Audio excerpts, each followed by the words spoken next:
ఈరోజు మన రాష్ట్రంలో అక్క చెల్లెమ్మలకు అండగా నిలబడేందుకు మన ప్రభుత్వం ఎన్నో అడుగులు ముందుకు వేస్తుంది. అక్క చెల్లెమ్మలకు తోడుగా నిలబడుతూ మహిళా పక్షపాత ప్రభుత్వం అని కూడా నిస్సందేహంగా మన ప్రభుత్వం గురించి చెప్పుకునే పరిస్థితిలో మనం అడుగులు ముందుకు వేశాం.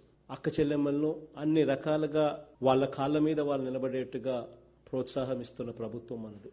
ఆర్థిక స్వావలంబన కోసం అమ్మఒడి కానివ్వండి, ఆసరా పథకం కానివ్వండి, చేయూత పథకం కానివ్వండి, ఇళ్ల పట్టాల పంపిణీ పథకం అక్క చెల్లెమ్మల పేరుతోనే రిజిస్ట్రేషన్ చేసే కార్యక్రమం కానివ్వండి, విద్యా దీవెన కానివ్వండి, వసతి దీవెన కానివ్వండి, ఇలా ఏ పథకాన్ని తీసుకున్నా కూడా నేరుగా ఆ అక్క చెల్లెమ్మల బ్యాంకు ఖాతాల్లోనే డబ్బు జమ చేయడం వల్ల ఆర్థిక స్వావలంబన అంటే విమెన్ ఎంపవర్మెంట్ అన్నది చరిత్రలో ఒక సువర్ణ అధ్యాయంగా నిలిచిపోయే ఘటం మన రాష్ట్రంలో జరుగుతా ఉంది. సిమిలర్లీ ఇదే లైన్స్ లోనే అక్క చెల్లెమ్మలను వాళ్ళ కాళ్ళ మీద నిలబెట్టే కార్యక్రమంలో భాగంగా ఒక ఆర్థికంగానే కాకుండా అన్ని కోణాలలోనూ కూడా వాళ్ళని ఆర్థికంగా అన్ని కోణాలలోనూ వాళ్ళ కాళ్ళ మీద నిలబెట్టే దిశగా అడుగులు వేస్తూ నామినేటెడ్ పదవులు అయితేనేమి, నామినేషన్ ద్వారా ఇచ్చే కాంట్రాక్ట్లలో అయితేనేమి 50% పూర్తిగా మహిళలకే ఇవ్వాలి అని అంటూ ఏకంగా చట్టాలే చేసిన ప్రభుత్వం మనది.